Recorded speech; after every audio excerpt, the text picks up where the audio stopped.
The flour dust was still settling when I realized the man standing in my bakery's doorway at 2 a.m. wasn't here for sourdough. Caius Morello moved through the space like he owned it, which technically he did, his dark eyes cataloging every surface, every shadow, before landing on me with the kind of focus that made my pulse stutter. "We need to talk about the bodies," he said, and I knew my quiet little life of late-night baking and loan payments had just ended. I wiped my hands on my apron, forcing my breathing steady even as my heart hammered against my ribs. "What bodies?" "The 3 people who ate at Lombardy's last night." He stepped further inside, and the 2 men flanking him stayed by the door. One of them locked it. "They're in the hospital, contaminated food. The health department is tracing suppliers, Lombardy's." One of his restaurants, everyone knew that. Italian place 6 blocks north, that catered to the kind of clientele who didn't ask where their money came from. "I don't supply Lombardy's," I said carefully. "No." He stopped at my workstation, close enough that I caught expensive cologne cutting through the yeast and sugar. "But you share a distributor with them, Russo Brothers Supply." My stomach dropped. "I dropped Russo 3 weeks ago." His head tilted slightly. "Why?" The quality was inconsistent. I met his eyes because looking away felt more dangerous. Invoice said organic stone ground, but the texture was wrong. Chemical taste in the batch test. When I called to complain, they got defensive instead of concerned. Something shifted in his expression. Not quite approval, but close. "You kept records?" "Of course I kept records. I'm one failed inspection away from losing everything." "Show me." It wasn't a request. I pulled off my apron and moved toward the small office behind the counter, hyper-aware of him following. The space was barely big enough for my desk and filing cabinet, and when he stepped in behind me, the walls seemed to shrink. I yanked open the bottom drawer and pulled out the folder. September 15th. 2 bags of flour, 1 of buckwheat. Dates, lot numbers, photos of the bags, my notes from the test batch. He took the folder, flipping through with an efficiency that suggested he knew exactly what he was looking at. His hands were broad, immaculate. No rings.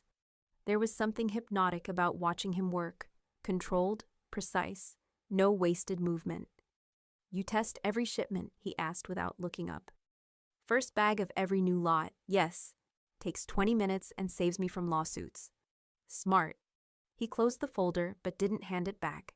"How many suppliers have you dropped in the last 6 months?" I pulled up my spreadsheet, scrolling back. 4. Russo Brothers, Greenfield Organics, Diamond State Foods, and Metro Ingredient Services. "Print that for me." I hit print and the small machine on my desk whirred to life. "Why? What's happening?" "Someone's poisoning the food supply in this city." His voice was flat, factual. "Targeted hits, restaurants, cafes, specialty shops. All in my territory. All using suppliers with patterns I'm still mapping." He picked up the printed list, scanning it. 3 of these 4 suppliers are on my problem list. The room felt smaller, hotter. "I'm not involved in whatever." "I know." He looked at me then, really looked, and I felt stripped down to nerve endings. "If you were involved, you'd be in a much different room right now having a much different conversation, but you have something I need." "Which is?" "An eye for bad product and a paper trail to prove it." He set the folder and list on my desk. "You're going to help me trace this." "I'm a baker, not..." "You're someone who notices when things are wrong and documents it compulsively." He leaned back against the door frame, blocking my exit. Not threatening exactly, but absolute. "You run a clean operation in a neighborhood where most people cut corners. You pay your rent on time despite a loan that should have buried you by now. You keep staff you can't afford because you refuse to do all the work yourself. That tells me you're disciplined, ethical, and stubborn." My mouth was dry. "You've been watching me." "I watch everyone in my buildings." His gaze dropped briefly to my mouth, then back up. "But you're the first one I've seen actively avoid trouble instead of courting it. And now you're bringing trouble to my door." "No, trouble's already here. I'm offering you a chance to get ahead of it." I crossed my arms, kneading the barrier. "By doing what exactly?" "I'm running an audit on every supplier touching my territory. You're going to review shipments, invoices, ingredient samples. Use whatever system you use here to tell me what's wrong and what's safe." He pulled a card from his jacket pocket, setting it on the desk. Just a phone number, no name. You'll have access to my warehouses, my restaurants, my records, anything you need. In exchange for what? Your bakery stays protected, official and unofficial. He straightened, and the air changed with it. The health department won't find reasons to shut you down. Your loan gets restructured at better terms. And when this is over, you'll have the kind of reputation that opens doors. It sounded reasonable, almost legitimate, except for the locked door and the two silent men and the way his presence made my bakery feel like a stage set. And if I say no, then you're a loose end with dangerous information. His voice didn't rise, didn't sharpen. That made it worse. The people doing this don't care about collateral damage. They've already put 3 people in the hospital. If they think you can identify their pattern, they'll eliminate the risk. One anonymous tip to the health department, one rumor about contaminated pastries, and my bakery would be empty for months, if it survived at all. My hands were shaking. I shoved them into my pockets. That's not a choice. That's coercion. That's reality. He moved closer, just one step, but it erased what little space I'd had. I don't make the world you live in, Eva.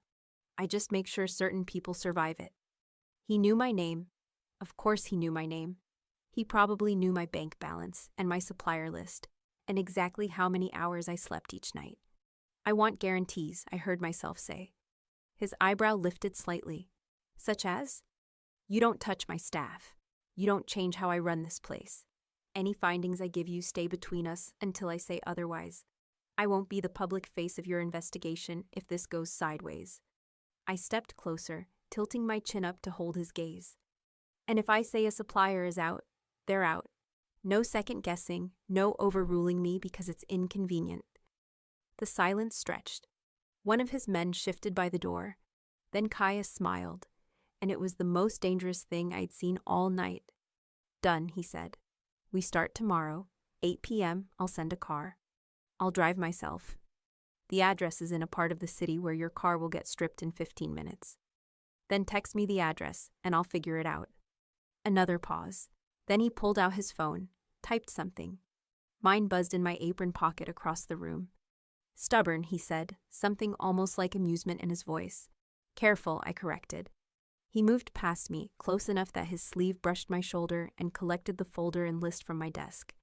At the office doorway, he stopped. One more thing. If anyone approaches you about suppliers, distributors, or anything food-related that you didn't initiate, you call me immediately. Don't be polite. Don't be helpful. Call me. Why? Because the people behind this are good at looking legitimate. They'll use fear or money or sympathy, whatever works. And if they get to you before I map their network, you become the liability instead of the asset. He left then, his men unlocking the door and following him out into the night. Through my front window, I watched him climb into a black car that probably cost more than 3 years of my revenue. I stood there for 5 full minutes, listening to my heart beat slow, before I went back to my brioche dough. It had overproofed. I punched it down harder than necessary and started again. My phone sat on the counter, his number now saved in my contacts. No name, just digits. I should have been terrified. I was terrified. But underneath the fear was something else, something that made me furious with myself. The sharp electric awareness of how he'd looked at me like I was a puzzle he wanted to solve. The memory of his voice saying my name. The heat of him in my too small office. I kneaded the dough with mechanical precision, trying to ignore the fact that I'd just agreed to walk into the kind of darkness I'd spent years avoiding. The oven timer beeped. I slid in 3 trays of croissants and checked my phone. The address he'd sent was in Red Hook, Warehouse District. The kind of place where questions didn't get asked and cameras didn't work. I had less than a day to decide if I was really going to do this. I already knew I was. Not because I wanted to. Not because it was smart. But because he was right about one thing. Trouble was already here. And the only thing worse than walking into the dark was waiting for it to swallow me whole. The next night, the warehouse was exactly as grim as I'd expected. Concrete floors, fluorescent lights humming overhead, the smell of cardboard and something vaguely chemical that made my nose itch. I'd parked 3 blocks away in a paid lot, $15 for 2 hours, money I didn't have to waste, and walked the rest. Caius was waiting inside with a man I didn't recognize. Older, heavy-set, with the kind of face that had seen too much and stopped caring. "This is Luca," Caius said by way of introduction. "He manages my supply chain." "Luca, this is Ava Marlowe. She's consulting on quality control." Luca looked me up and down with obvious skepticism. "A baker." "A baker who caught problems your system missed," Caius said, voice flat. "Show her the staging area." Luca's jaw tightened, but he turned and led us deeper into the warehouse. Rows of pallets stretched into the dimness, each one tagged with colored labels I didn't understand. The staging area turned out to be a cleared section, with folding tables covered in invoices, sample bags, and what looked like delivery manifests going back months. "This is everything?" I asked. "Last 90 days for the compromised locations," Caius said. He pulled out a chair, metal, industrial, probably uncomfortable. "Start with Lombardy's, work backward from the incident." I sat, scanning the paper chaos. "I need these organized by supplier first, then by delivery date within each supplier. And I need samples from every lot number referenced in these invoices." "Samples are in the cold storage," Luca said. "Organized by, let me guess, by location, not by supplier." I looked up at him. "That's your first problem. You're tracking where things go, not where they come from." Silence. Luca's expression darkened. Caius pulled up a chair across from me, his attention fully fixed. "Explain." "If contamination is coming from a supplier, you need to see everywhere their product touched, not just one location at a time." I grabbed a blank invoice and sketched quickly. "Map it like a web, supplier at the center, all delivery points radiating out. Then overlay the incident dates. Pattern shows up immediately." "That's what I've been," Luca started. "No," I interrupted, still drawing. "You've been looking at each restaurant as its own problem. That's why you haven't found the connection. You're siloed." I could feel Caius watching me. Not Luca's irritated glare, but something more intent. Clinical. "How long to reorganize this?" he asked. I assessed the stacks. "If I have help, 4 hours. Alone, 8. Luca, get her whatever she needs." Caius stood. "I want a preliminary map by midnight." "You're trusting her to—" "Yes." Caius didn't raise his voice. Didn't need to. "She sees what you've been missing. That makes her more valuable than your ego." Luca's face went carefully blank. Understood. Caius left, and I was alone with a man who now had excellent reason to resent me. Perfect. "Right," I said, standing up and rolling my sleeves. "Let's start with cold storage. I need to see what you actually have before I reorganize the paperwork." 3 hours later, my back ached and my hands were freezing, but I had a system. Luca had thawed slightly after I'd asked his opinion on a discrepancy in lot numbers. Not because I needed his input, but because I needed him not to sabotage me. The pattern was emerging. 3 suppliers kept appearing across multiple contamination sites. Russo Brothers, Diamond State Foods, and a company called Northfield Distribution I'd never worked with. I was cross-referencing Northfield's delivery schedule when Caius returned. "Tell me," he said. I pointed to the web I'd sketched across 3 taped-together invoice sheets. Northfield Distribution. They supplied all 3 locations that got hit hardest, including Lombardy's. Different products each time, produce here, dry goods there, but always Northfield in the chain. "Russo Brothers?" he asked. "Also present, but not consistently at the contamination sites. I think Russo's just sloppy, not malicious. Their quality control is garbage, but it's random garbage." I tapped Northfield's name. "This is targeted. Look at the dates. Every delivery from Northfield to these locations happened within 72 hours of the incident." Caius leaned over the table, studying my work. His shoulder was inches from mine. I tried to focus on the paper, not the heat of him. "Luca," he said without looking up, "pull everything we have on Northfield. Ownership, warehouses, other clients." "Already started," Luca said from across the room. His tone had shifted. Not friendly, but no longer hostile. "Should have something in an hour." "Good," Caius straightened, and I could breathe again. Eva, you're coming with me. Where? One of the compromised locations. I want you to see it before the health department releases it back to operation. Now? Unless you have something more important to do this late. I thought of my bakery, dark and locked. My assistant Marcus would handle the morning prep. I'd texted him earlier with some excuse about a vendor meeting. Fine, I said. But I need coffee first. His mouth almost smiled. There's coffee in the car. The compromised location was a club in Chelsea called Velvet. Even closed and empty, it reeked of money, marble floors, brass fixtures, a bar that stretched the length of the room like something out of a film. Caius unlocked the kitchen door himself. Inside, everything was industrial-grade stainless steel and pristine. Too pristine. Someone had scrubbed this place hard after the health department left. What got contaminated, I asked. Appetizers. Specifically, the crostini with whipped ricotta. He opened the walk-in cooler, fluorescent light spilling out. Supplier sent ricotta from a compromised batch. 12 people got sick, 3 hospitalized. I stepped into the cooler, scanning the shelves. Everything was labeled, dated, organized with the kind of precision I rarely saw outside my own kitchen. Your staff here is good, I said. The chef is ex-military. He runs his kitchen like a combat zone. Then how did bad product get through? That's what I need you to tell me.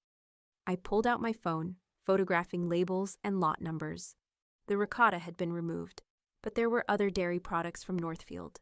Butter, cream, mascarpone. These need to be tested, I said, pointing. All of it. If Northfield's contaminating one product line, they might be contaminating others. I'll have it sent to a lab. No, I'll test it. He leaned against the cooler doorway, arms crossed. You have a lab? I have a kitchen, a microscope, and enough paranoia to spot trouble. I'd started plating samples in culinary school just to shut up a chef who thought intuition was enough for food safety. The habit stuck. I took 3 more photos. Your fancy lab will take 3 days and charge you $5,000. I can tell you by tomorrow morning if these are safe. And if they're not, then every location you supply from Northfield needs to dump their inventory immediately, or you'll have another incident. I met his eyes. You said if I call a supplier out, they're out. I'm calling them out. The silence stretched. Somewhere in the club, a pipe clanged. Done, he said. Luca will deliver samples to your bakery before dawn. I need comparison samples too. Same products from clean suppliers. Otherwise, I'm testing in a vacuum. You'll have them. I stepped out of the cooler and he moved aside, but not far. We were close enough that I caught his scent again, that expensive cologne over something warmer, something that made my stomach tighten. You're very sure of yourself, he said quietly. I'm sure of chemistry and patterns. That's not the same thing. No. His gaze dropped to my mouth for half a second. What are you not sure of, I thought. This. Whatever's happening when you look at me like that. Whether you'll actually listen when I tell you something you don't want to hear, I said instead. Try me. You have a loyalty problem. Someone in your supply chain is either working with Northfield or being paid to look the other way when their shipments come in dirty. I watched his expression carefully. That's not a food problem. That's a people problem. His jaw tightened almost imperceptibly. I know. Do you? Because from what I've seen tonight, Luca's been running your logistics for years and missed a pattern a baker caught in 3 hours. I kept my voice level. I'm not saying he's dirty. I'm saying someone is, and you need to find them before I clear your inventory and they just start the cycle again. He studied me for a long moment. The club was silent around us, just the hum of refrigeration and our breathing. You're right, he said finally. I'd expected argument, defensiveness, the kind of ego Luca had shown. That's it? No pushback? I don't pay you to tell me what I want to hear. I pay you to tell me what I'm missing. He moved past me toward the kitchen exit. And you just became significantly more dangerous to the wrong people. So here's what happens next. You go home, you test your samples, and you don't leave your bakery without calling me first. Understand? My pulse kicked. You think they'll come after me. I think you just proved you can unravel their operation in an evening. He held the door open. That makes you either an asset or a target, depending on who finds you first. Comforting. I'm not here to comfort you. I'm here to keep you alive long enough to finish the job. He waited until I walked through, then locked the door behind us. The car will take you home. There'll be someone outside your bakery until morning. A guard? A deterrent. We walked to the car in silence. The driver opened the back door, and I slid in. Caius leaned down before closing it. Ava, he said, and the way he said my name made my breath catch. You did good work tonight, better than good. Then he shut the door and the car pulled away, and I sat in leather seats that probably cost more than my oven, watching him disappear into the darkness. My hands were shaking again. Not from fear this time, from the electric charge of his attention, his voice, the way he looked at me like I was the most interesting problem he'd encountered in years. I pulled out my phone and stared at his number. One text. That's all it would take. To tell him I changed my mind. That this was too much, too dangerous, too close to the edge of something I didn't understand. I put the phone away. When I got home, there was indeed a car parked across from my bakery. Dark sedan, tinted windows, engine running. I let myself in, locked the door, and climbed the stairs to my apartment. My space, my rules, my kitchen.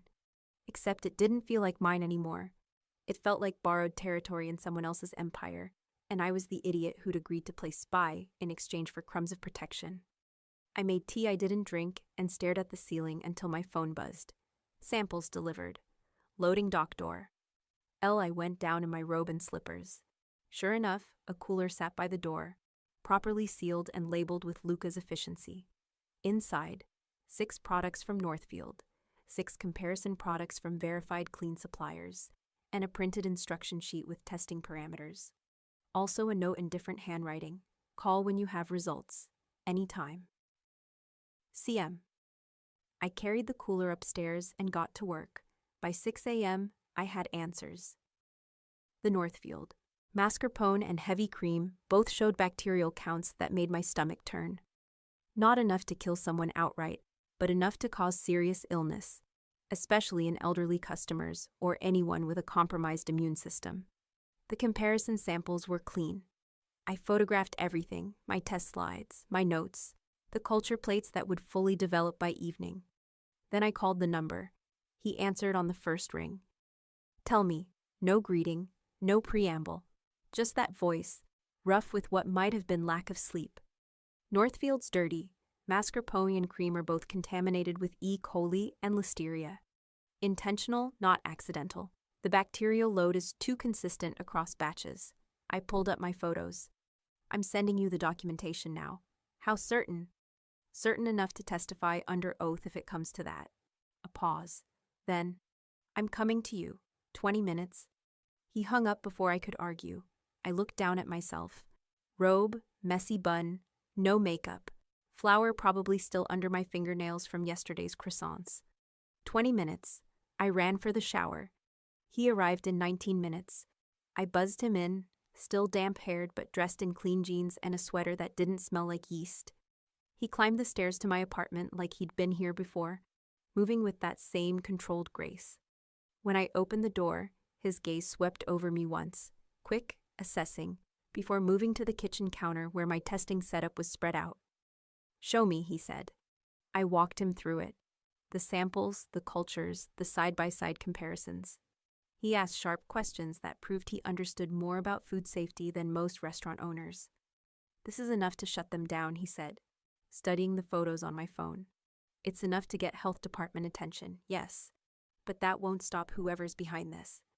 I crossed my arms, suddenly aware of how small my apartment was with him in it. They'll just move to a different company name, different warehouse, same operation. Then we don't go to the health department yet.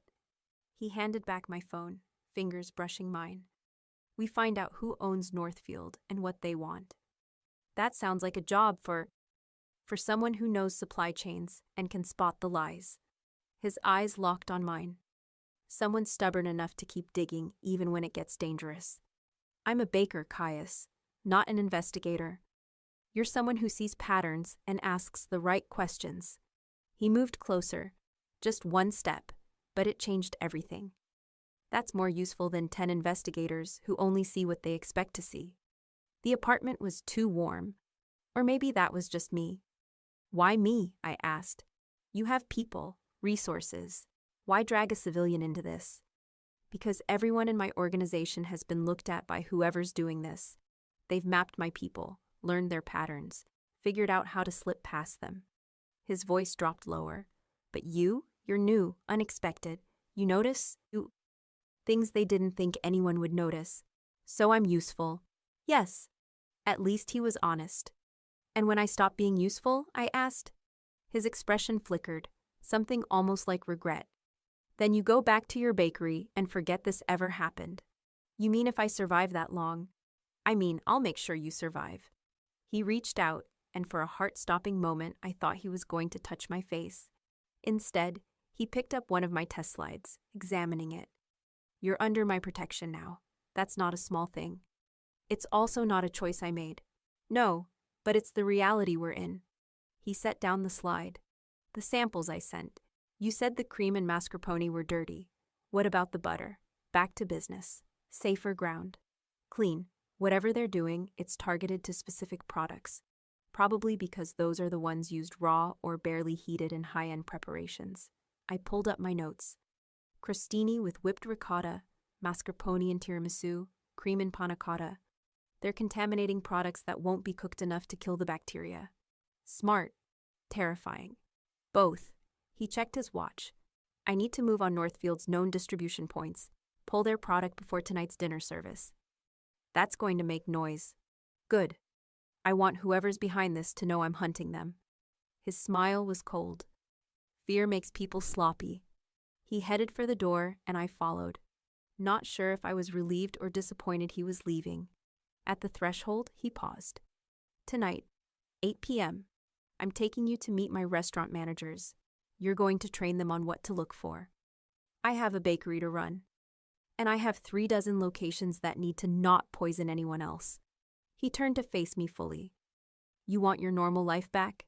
Help me end this quickly. That's not how you sell someone on cooperation. I'm not selling. I'm stating facts. But his expression softened slightly. You'll be compensated. 500 per location you clear, plus the loan restructure we already agreed on. 500 times 36. My brain did the math automatically. That was 6 months of breathing room, maybe more. Fine, I said. 8 p.m. Where? I'll send a car. I'll drive. Eva. I'll drive, or I don't come. I met his stare. You want me compliant and trapped, or do you want me sharp and functional? Because I'm better at the second one. The silence stretched. Then that almost smile again. Text me when you leave. I'll have someone follow at a distance. Why? Because you're right. You're not trained for this, and the moment you pull onto the street alone, you're vulnerable. He reached out and did touch my face this time, just his knuckles grazing my jaw. So brief I almost thought I'd imagined it. I don't lose assets I value. Then he was gone, jogging down the stairs and out into the early morning. I stood in my doorway, heart pounding, skin tingling where he'd touched me. Asset. That's what I was. Useful, valuable, temporary. I closed the door and leaned against it. This was a bad idea, all of it. The alliance, the investigation, the way my pulse jumped every time he looked at me like I was a code he wanted to crack. But I was in it now, and some part of me, the part that had always chosen hard work over easy shortcuts, truth over comfortable lies, wanted to see this through. Not for him, for the 3 people in the hospital, for every kitchen trying to serve clean food, for the angry, stubborn principle that someone who poisoned people for profit deserved to be caught. I went back to my test slides and started documenting everything with courtroom-level precision. If I was going to be Caius Morello's secret weapon, I was going to be the best one he'd ever had. Even if it killed me. The restaurant manager meeting was supposed to be straightforward. 7 locations, 7 managers, 1 hour of training on contamination red flags. It turned into a 3-hour interrogation that left me exhausted and Caius dangerously quiet. We were in a private room above one of his steakhouses, and I'd just finished explaining bacterial bloom patterns when the manager of Lombardy's, a thin man named Vincent with nervous hands, asked the question that changed everything. But how do we know which deliveries to refuse if Northfield uses different truck companies? I looked at Caius. He'd gone very still. What do you mean, different truck companies? I asked. Vincent shifted. Northfield doesn't have their own trucks. They contract out. Sometimes it's Rapid Logistics. Sometimes Garden State Transport. Sometimes just a guy in an unmarked van. And you accept deliveries from unmarked vans? I tried to keep my voice level. If the invoice matches and Luca approved it, yes. My stomach dropped. I pulled out my phone, scrolling back through the photos I'd taken of the Velvet Kitchen invoices. Caius, look at this. He moved behind my chair, leaning down to see the screen. His shoulder pressed against mine, and I tried to ignore the heat of him. Delivery company isn't listed on any of the Northfield invoices, I said. Just says arranged delivery. That means anyone could be driving those trucks. His voice was ice. Vincent, who signs off on accepting those deliveries at your location? Usually Marco. Sometimes the night sous chef, if Marco's not there. Marco reports to Luca. The room went silent. All 7 managers stared at their hands. Caius straightened. Meeting's over. Eva, you're with me. In the car, he made 3 phone calls in rapid Italian. I caught enough to know he was pulling records, checking schedules, calling in people who owed him favors. It's not necessarily Luca, I said when he hung up. Could be Marco, could be... It's someone in the chain. He stared out the window at the passing city. And they've been watching us since you started asking questions. What does that mean? He turned to look at me. It means you're not going home tonight. My pulse spiked. Excuse me? You've been asking the right questions in front of too many people. Whoever's dirty knows you're a problem now. He pulled out his phone again. I'm taking you somewhere safe until I sort this out. I have a bakery to run. Marcus can't. Marcus will be fine. I'll send someone to help him with the morning prep. You can't just decide. Eva. His voice cut through my protest. 3 hours ago, you stood in a room and explained to 7 people exactly how to identify contaminated shipments. If one of those 7 is working with Northfield, or reports to someone who is, you just painted a target on yourself. I wanted to argue, wanted to insist I could take care of myself, that I didn't need protection, that this was all overblown paranoia. But the knot in my stomach told me he was right. Where? I asked quietly. Apartment I keep in Midtown. Secure building, doorman, cameras. He was already texting someone. You'll have everything you need. I'll be there most of the time. Most of the time, meaning we'd be alone together in a private space with no bakery work or warehouse meetings as a buffer. This was a supremely bad idea. Fine, I said, but I need to get things from my apartment first. We'll stop. 5 minutes. Pack light. My apartment felt like a stranger's space when we got there. Caius stayed by the door, silent and watchful, while I threw clothes and toiletries into a duffel bag. I grabbed my laptop, my testing kit, the folder of documentation I'd been building. Ready? He asked. I looked around at my small, safe world, the kitchen where I'd perfected my brioche recipe, the desk where I'd negotiated with suppliers and sweated over loan payments, the life I'd built from nothing. Yeah, I said. Ready. The Midtown apartment was nothing like mine. Floor-to-ceiling windows overlooking the city, kitchen with appliances I'd only seen in magazines, furniture that looked like it came from an Italian showroom. Guest room is down the hall, Caius said, setting down my bag. Bathroom's attached. Help yourself to anything in the kitchen. Where will you be? Here, or at the warehouse running down the logistics chain? He shrugged off his jacket, and I tried not to notice the way his shirt fit across his shoulders. I'll know more in a few hours. I nodded, suddenly unsure what to do with myself. This wasn't a date, wasn't even social. I was an asset being stored somewhere safe while he cleaned up a mess. Eva. He waited until I looked at him. This isn't punishment. You did everything right. I'm just correcting for variables I should have controlled better from the start. You mean trusting your own people. I mean assuming loyalty when I should have verified it. His expression was unreadable. That's on me, not you. My phone buzzed. Marcus, asking about tomorrow's supply order. I need to make some calls, I said. Keep the bakery running. Use the study, door on the left. It's soundproof. Of course it was. Because why would a mafia boss have a study that wasn't soundproof? I spent the next 2 hours coordinating with Marcus, checking inventory, handling the 1,000 small details that kept my bakery alive. When I emerged, Caius was at the dining table with his laptop, 3 phones, and a spread of documents that looked like financial records. Find anything? I asked. Maybe. Come here. I walked over, and he turned the laptop screen toward me. These are payment records for trucking services over the last 6 months. See anything off? I scanned the rows. Most were standard, company names, amounts, dates, but 3 entries stood out. These: no company name, just delivery arranged, and an amount. Same wording as the Northfield invoices. Exactly, and all 3 were approved by... He clicked to another screen. Luca, I finished. Not just Luca. Look at the signatures. He zoomed in on the scanned authorization forms. The signatures were identical across all 3. 2 identical. Like someone had copied and pasted rather than actually signing. Someone's forging his signature, I said slowly. Or he's trying to create deniability. Caius leaned back in his chair. Either way, this is the crack in their operation. What do we do with it? We set a trap. He looked at me. You're going to order from Northfield. I blinked. What? Tomorrow, you're going to place an order for your bakery. Large enough to be worth their attention, specific enough that they'll want to fulfill it personally. And then? Then we see who delivers it, who approved it, and where the chain breaks. His eyes were hard. And we make sure every step is documented in a way that holds up in court. He stepped away to make a call, voice low and controlled. When he came back, his eyes were colder. The right people will be listening when this goes down, he said. You want to catch them in the act. I want to burn down their entire operation and everyone who enabled it. He stood, moving to the window.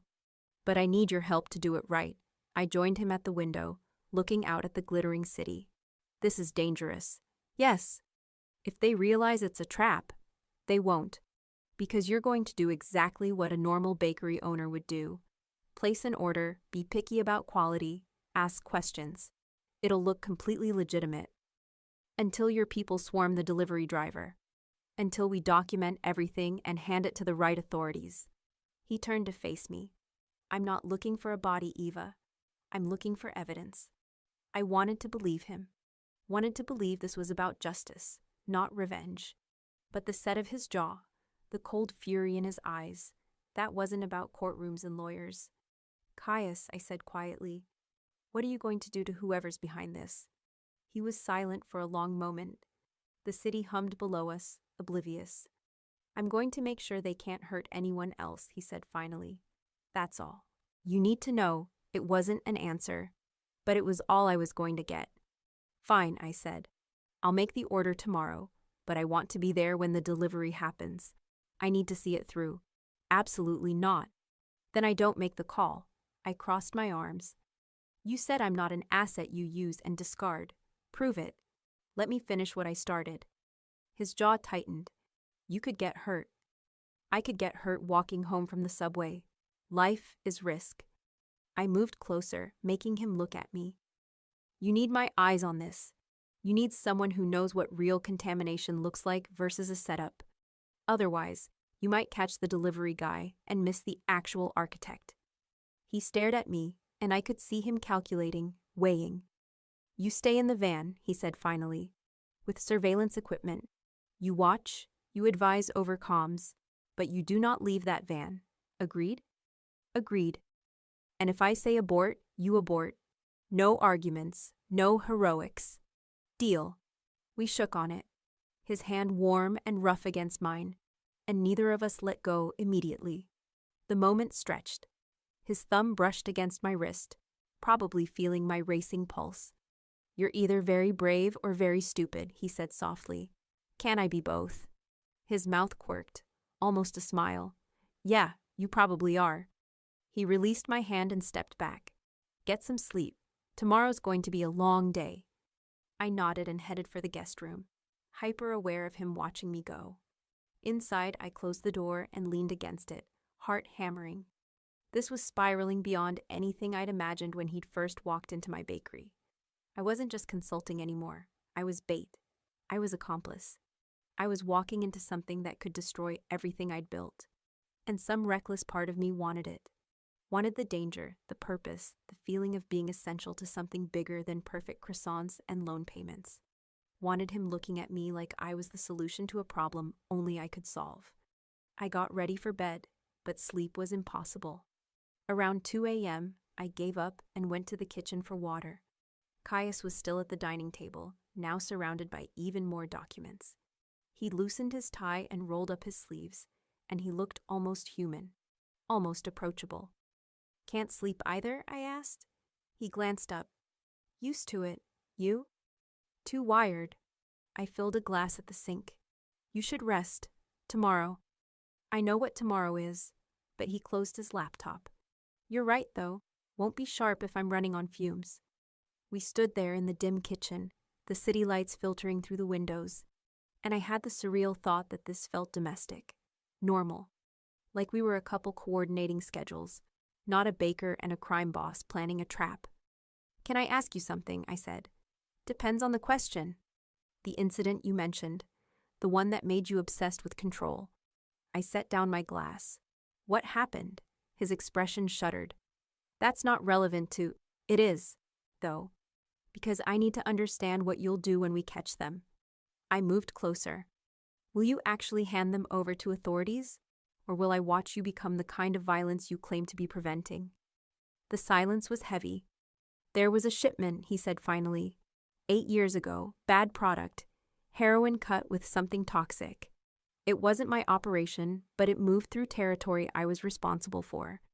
By the time we realized what was happening, 6 people were dead, including a 19-year-old college student who'd never touched drugs before in her life.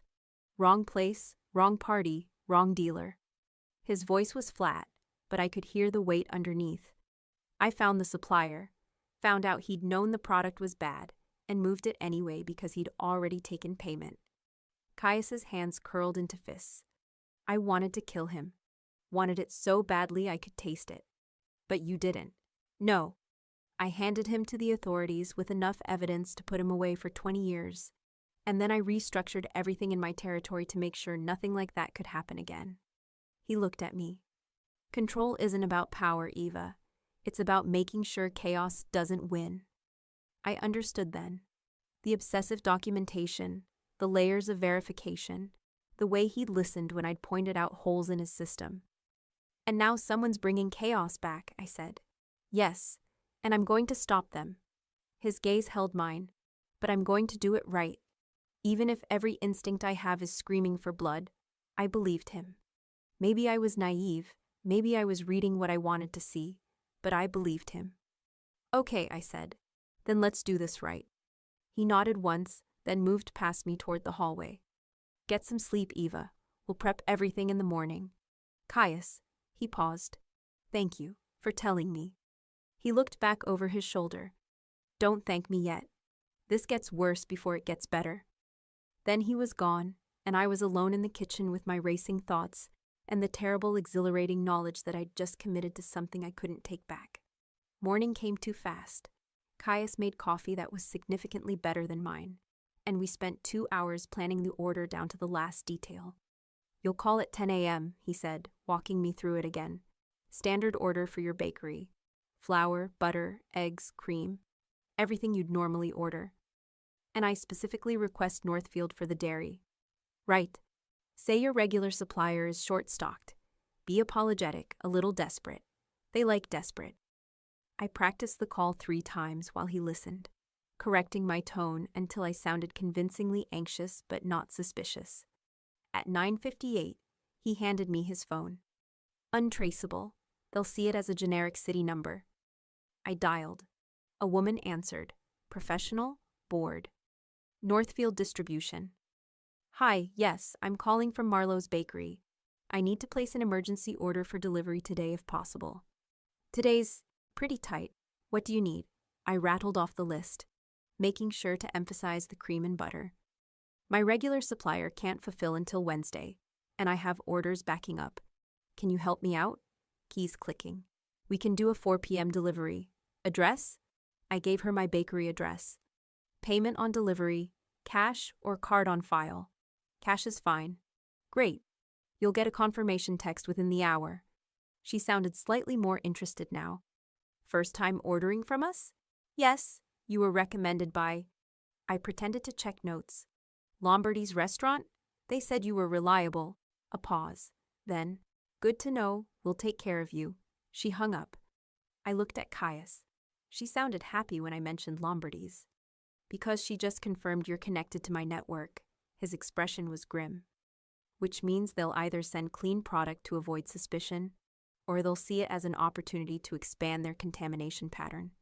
Either way, we get the delivery driver on camera. And we trace them back to whoever's running this. He took back the phone. Now, we wait. The confirmation text came 40 minutes later. Everything was set. I'm coming to the bakery, I said. I need to prep Marcus, need to make sure everything looks normal. Fine, but my people are coming with you and you don't leave the building until delivery time. Agreed. We drove to my bakery in silence, tension thick in the car. Caius's driver dropped us off a block away, and we walked the rest. Marcus looked up when we entered, eyes widening slightly at the sight of Caius. Marcus, this is... I hesitated. A security consultant. We've had some supply chain concerns, and he's helping me verify a new vendor. Marcus nodded slowly. He wasn't stupid. He knew exactly who Caius was. What do you need from me, boss? He asked. Just run things normally. I'll handle the 4 p.m. delivery personally. You're off by 3:30. You sure? Positive. He didn't argue, which told me he absolutely knew something was wrong. The day crawled. I prepped dough, helped with orders, and tried to act like my entire world wasn't about to pivot on a single delivery. At 3:30, Marcus left. At 3:45, Caius's people arrived. 2 men and a woman, all carrying equipment cases that definitely didn't contain pastry supplies. They set up cameras, comms, and what looked like a signal jammer in the back office. Vans parked across the street, the woman told me. Her name was Sophia, and she moved with military precision. You'll be in there with me. Caius and the boys will be in the bakery, out of sight. What if they suspect something? They won't. This is a clean op. Professional. No drama unless they bring it. At 3:55, everyone was in position.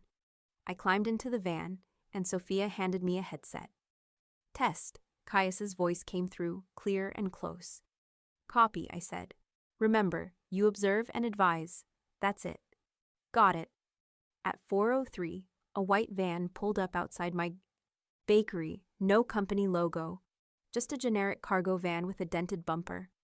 Vehicle spotted, Sophia said calmly. Running plates now. A man got out, mid-30s, baseball cap, moving with the casual confidence of someone making a routine delivery. He pulled out a hand truck and loaded it with boxes. That's a lot of product for a small order, I murmured. Noted, Sophia said. The man wheeled the delivery to my door and knocked. Through the camera feed, I watched Caius answer, playing the role of bakery assistant. Delivery for Marlowe's, the guy said. Great, let me verify the invoice. He handed over a clipboard. Caius made a show of checking it, taking pictures with his phone like a diligent employee. Looks good. Where do you want it? Loading dock around back. I'll show you. They disappeared from view. Sophia switched camera angles, showing the back area. The driver unloaded boxes, chatting casually. First time using Northfield? Yeah, Caius said. Heard good things. You guys supply a lot of places around here? Some. We're expanding. The guy's tone was friendly, unremarkable. Any issues with the product? Just call the number on the invoice. Will do.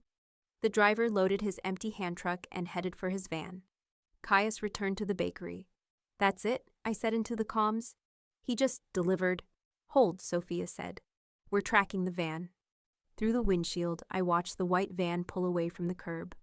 A dark sedan fell in behind it, keeping a careful distance. Eva, check the product, Caius said in my ear. Full analysis. I need to know if it's clean or dirty. On it. I climbed out of the van and hurried into the bakery. The boxes were still sealed, pristine labels, everything looking legitimate. I grabbed my testing kit and got to work. 30 minutes later, I had my answer. It's dirty, I said, staring at the bacterial blooms on my test slide. Cream and butter both contaminated. Same strain as before. Caius's voice was ice. They just tried to poison your bakery, which means they're either stupid or this was a test to see if I'd catch it. My hands were shaking. Either way, they sent contaminated product directly to me after I've been publicly helping you audit suppliers. They're sending a message, Sophia said grimly. Back off or end up like everyone else. My phone buzzed. Unknown number. I showed it to Caius. He nodded. I answered. Hello, Ms. Marlowe. A man's voice. Smooth, educated, completely calm. I understand you've been asking questions about supply chains lately. My blood went cold. Who is this? Someone who'd like you to stop asking those questions. You're very good at what you do. Too good, unfortunately. And that makes you a liability. Are you threatening me? I'm offering you a choice. Take a week off. Go somewhere nice. When you come back, forget you ever heard of Northfield Distribution. He paused. Or continue playing detective with Mr. Morello and discover just how fragile small businesses really are. The line went dead. I stood there, phone in hand, rage building in my chest. They just threatened my bakery, I said quietly. Caius's expression was murderous. Did you recognize the voice? No, but he knew I was working with you. Knew enough to call me right after the delivery. I looked at the contaminated product. This isn't about money anymore. This is about control. They want to own the entire supply chain, and anyone who threatens that gets eliminated. Then we eliminate them first. He pulled out his phone. Sophia, where's the van? Warehouse in Red Hook. Same location you've been using. It just pulled into the loading bay. My stomach dropped. That's your warehouse, your logistics hub. Yes, Caius's voice was deadly calm. Which means the call is coming from inside the house. He looked at me. This is where it gets ugly. You should stay here. Stay safe. No. I grabbed my bag, stuffing my testing kit inside. You said I could finish this. I'm finishing it. Eva. They threatened my bakery, my life, my work. I met his eyes. I'm not hiding while you clean up my mess. I started this by noticing the pattern. I'm going to end it by identifying whoever's running the operation. He studied me for a long moment, then nodded once. Stay close to me. Do exactly what I say. And if things go bad, I run. I know. No. He moved closer, his hand cupping my jaw. If things go bad, you trust that I will get you out. Don't be brave. Don't be a hero. Just survive. Then he kissed me. It wasn't gentle. It was desperate and fierce. His hand sliding into my hair, my fingers curling into his shirt. It tasted like fear and fury and something darker I couldn't name. When he pulled back, we were both breathing hard. Let's go end this, he said. The warehouse was exactly as I remembered. Concrete, fluorescent lights, rows of pallets stretching into shadows. But now it felt like a trap waiting to spring. Caius moved through it like he owned every inch, which he did. Sophia and her team spread out, checking corners, securing exits. I stayed close to Caius, my testing kit clutched like a shield. The van's in Bay 3, Sophia said through comms. Driver's inside the office with someone. Who? Caius asked. Can't confirm yet. Checking thermal now. We moved deeper into the warehouse. Through the office window, I could see two figures, the delivery driver and someone else. Someone familiar. My stomach sank. That's Luca. Caius went very still. You're sure? Positive. Same build, same posture. I moved closer to the window, careful to stay in shadow. They're arguing about something. Caius pulled out his phone, switching to the camera feed Sophia's team had set up. With audio. Told you to keep it small, Luca was saying, voice tight with stress. A few restaurants spread out. Not the goddamn bakery right under his nose. Orders came from above, the driver said. She's a problem. She's undoing months of work. And poisoning her makes it better? Makes it less obvious? Luca paced. Morello's going to burn this whole operation down, and I'm the one who'll... He stopped mid-sentence, staring at something on his phone. Then he looked up, straight at the window where we were standing. Run, Caius said. We scattered. Sophia's team moved in from the sides, cutting off the exits. I ran for the office where we'd worked that first night, Caius right behind me. Behind us, shouting, the sound of something crashing. In here, Caius said, pulling me into a storage room. He locked the door and turned to face me. This is about to get very loud and very chaotic. I need you to stay. The door shuddered. Someone was trying to break it down. Caius swore and pulled me deeper into the room, positioning us behind a metal shelving unit. He had a gun in his hand now. I hadn't even seen him draw it. You said no killing, I whispered. I said I wouldn't kill anyone. I didn't say anything about defending you. His eyes were hard. Stay behind me. The door splintered. The delivery driver came through first, and he had a gun too. Everything happened too fast. Caius fired. The driver went down, clutching his leg, weapon skittering across the floor. Sophia appeared in the doorway, her own weapon trained on the driver. Clear, we've got Luca in custody. Anyone else? Caius asked.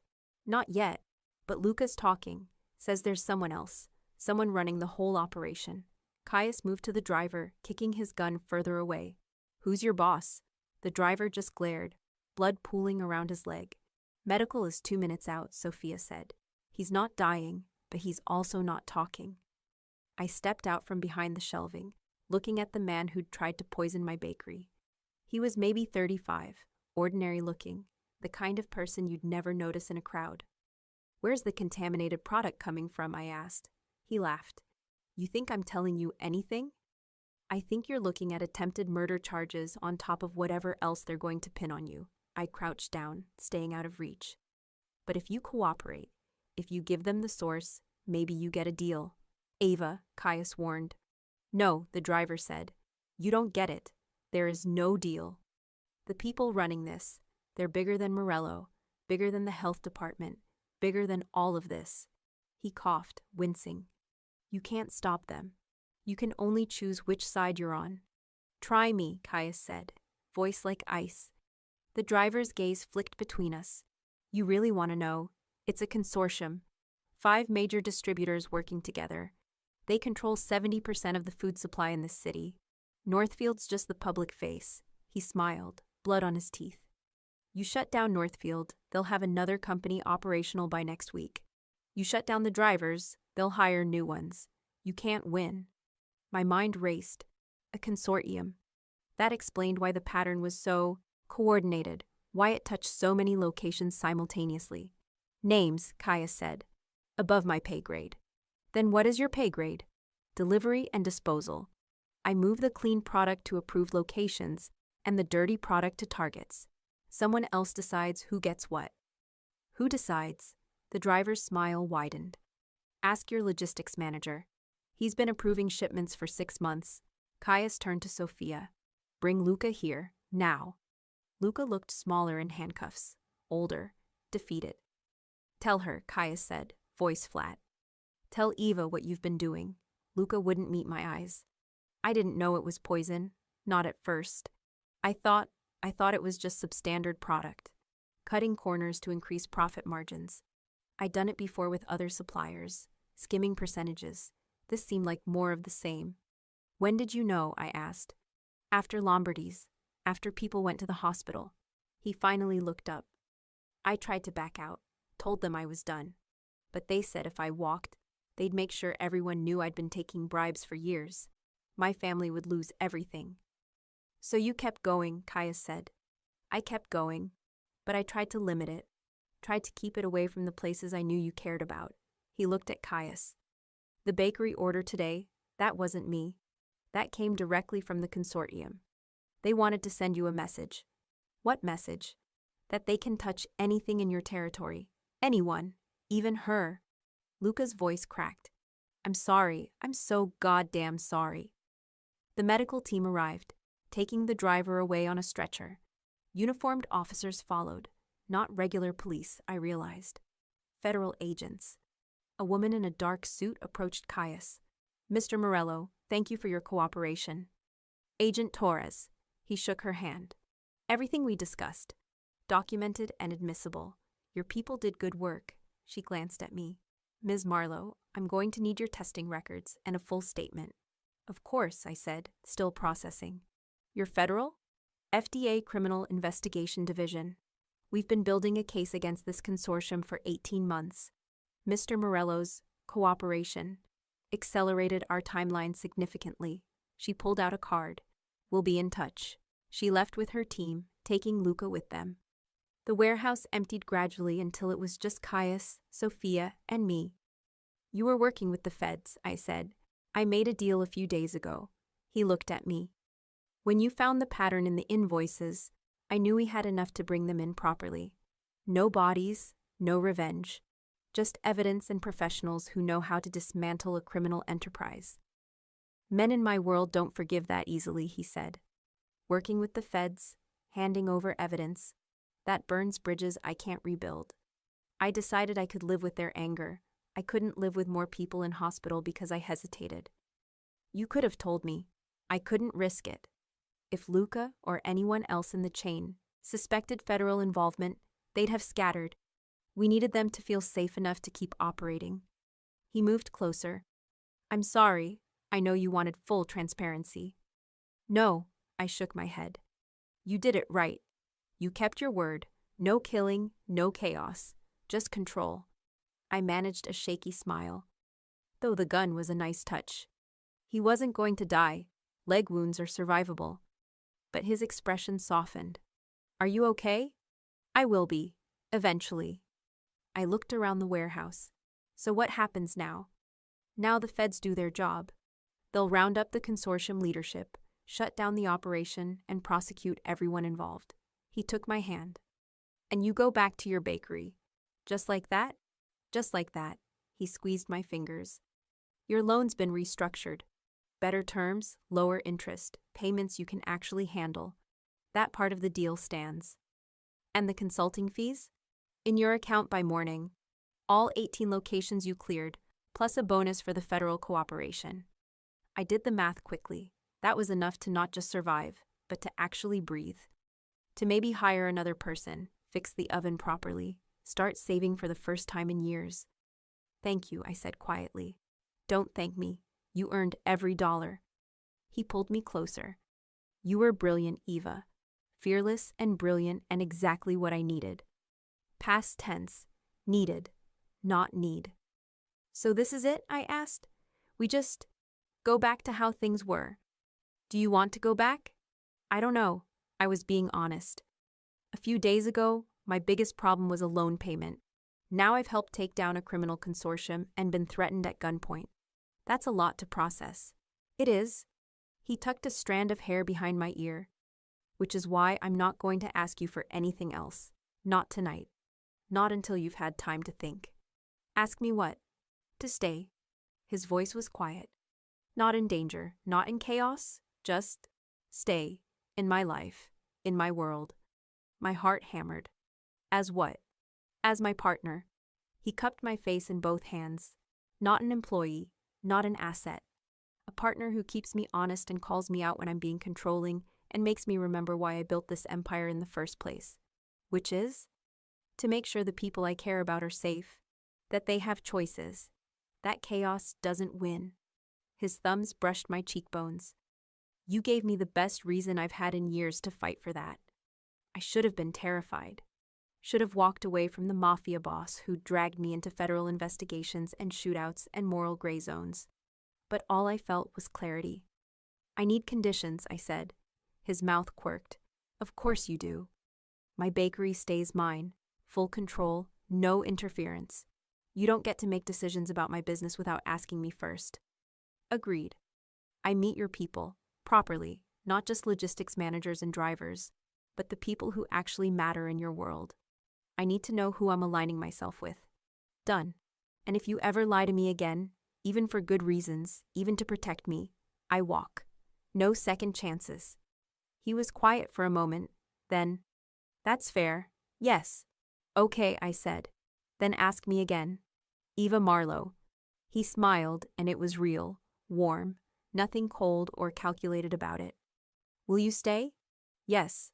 He kissed me then. And it was different from the desperate clash in my bakery. This was slower, deeper, a promise instead of a plea. His hand slid into my hair and I pressed closer, letting myself feel the full weight of what I'd just agreed to. When we finally broke apart, Sophia was diplomatically studying her phone across the warehouse. "I should take you home," Caius said. "You're home. You've been displaced long enough." "Actually," I said, "I have a better idea." 20 minutes later, we were in my bakery. I'd texted Marcus to take the next day off, paid with a bonus, and locked the door behind us. "What are we doing?" Caius asked. "I'm teaching you to make bread." I pulled out flour, salt, yeast. Real bread. The kind that takes time and attention and can't be rushed. He looked at me like I'd suggested cliff diving. "Now?" "Now. Because you need to understand that not everything in life is about control and crisis management." I measured flour into a bowl. Sometimes things just need time and patience and trust that the chemistry will work. He shed his jacket and rolled up his sleeves. "I'm not good at patience." I noticed. "That's why we're practicing." I handed him the bowl. "Mix this while I proof the yeast." We worked in comfortable silence. I showed him how to knead, the rhythm, the feel of dough that's ready versus dough that needs more work. His hands were strong and careful, learning the motion quickly. "My grandmother used to make bread," he said quietly, "every Sunday. The whole house smelled like her kitchen. Good memory? The best. She'd let me help sometimes, even though I always made a mess." He smiled faintly. "She said cooking was about knowing when to push and when to let things be. I was better at pushing." "Still are." "Yeah," he glanced at me. "But I'm learning." We shaped the dough and set it to rise. While we waited, I made coffee and we sat at my work counter, flour dusting our clothes, the city quiet beyond the windows. "The feds are going to want you to testify," Caius said. "Probably multiple times. Court cases, depositions, it won't be pleasant." "I know, but it's the right thing to do." "It is." He took my hand, tracing patterns on my palm. "I'll make sure you're protected throughout. No one touches you, threatens you, or tries to intimidate you. That's non-negotiable." "Thank you." "And when it's over, when the trials are done and the consortium is buried, we figure out what normal looks like for us." "Normal?" I repeated. "I'm not sure we do normal." "No, but we can try." He leaned in, brushing his lips against mine. "I want to try, Eva. I want mornings like this. Want to know what you're working on. Want to argue about supplier contracts and food safety standards and whether you're being too stubborn."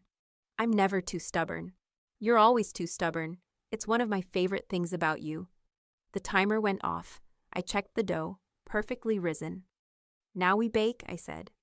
I shaped the loaf and slid it into the oven. The heat and yeast smell filled the bakery, familiar and grounding. Caius wrapped his arms around me from behind, chin resting on my shoulder.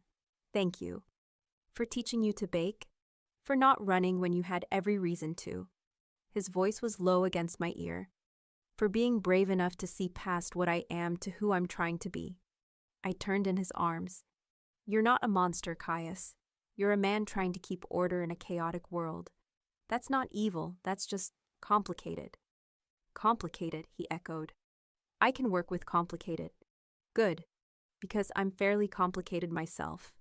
We stayed like that, wrapped in each other while bread baked, while the city slowly woke up around us. When the timer went off again, I pulled out a perfect golden loaf. "First thing we made together," I said, setting it on the cooling rack. "First of many," he replied, and somehow, despite everything, the danger, the gray morality, the impossible collision of our worlds, I believed him. 3 weeks later, the bakery was thriving. The publicity from helping take down a food safety criminal enterprise had brought in more customers than I could handle. I'd hired 2 more people and was negotiating with the bank about expanding into the empty storefront next door. Caius stopped by most nights after closing. Sometimes we worked on supplier contracts for his restaurants.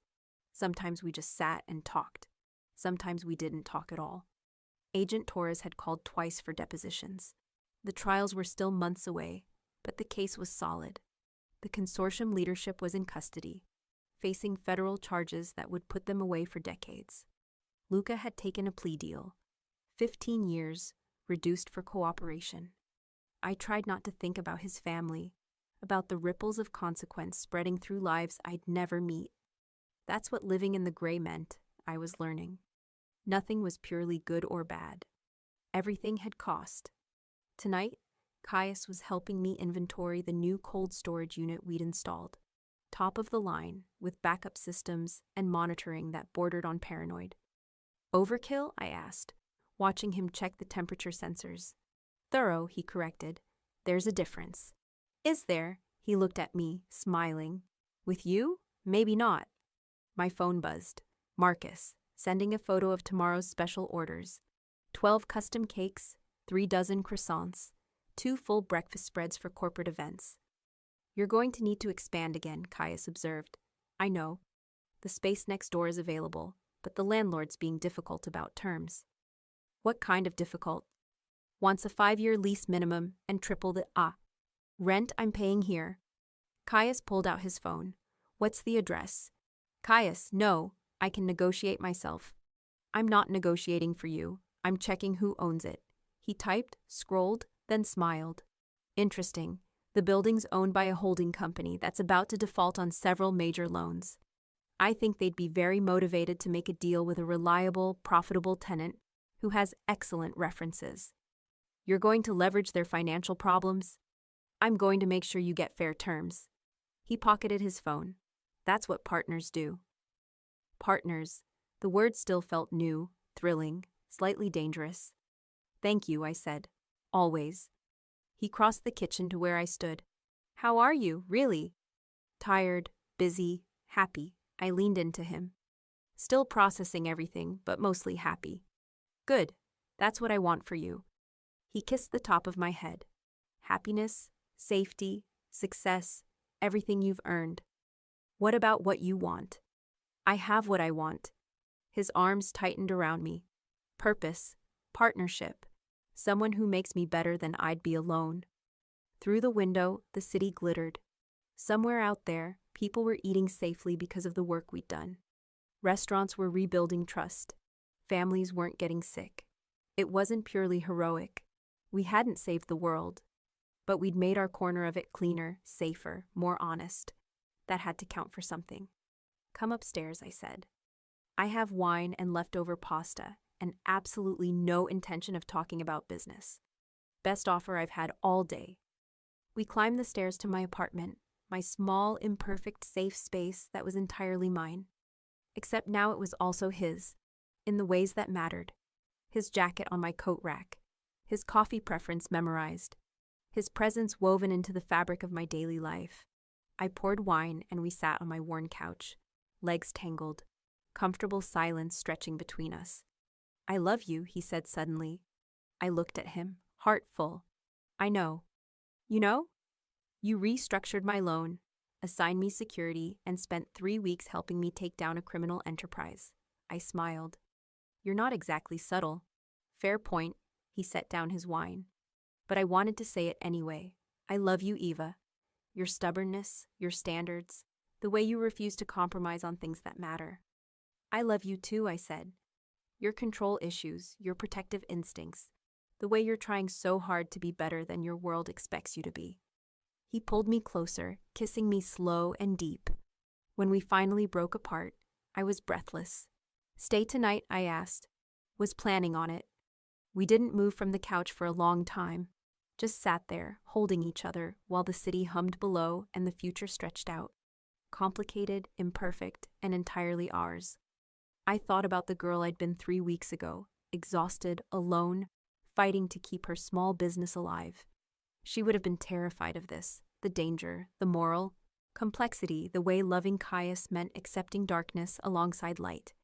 But she also would have recognized the truth, that safety wasn't the same as living, and that sometimes the most courageous thing you could do was choose the complicated, messy, real thing over the easy illusion of simplicity. I'd chosen, and I'd choose again, every single time. Thank you for listening all the way to the end. If you enjoyed this story, please subscribe so you don't miss the next Mafia love story. And tell me in the comments where you're listening from. Your feedback really helps me make these even better for you. Thank you for letting my stories keep you company. It truly means more than you know.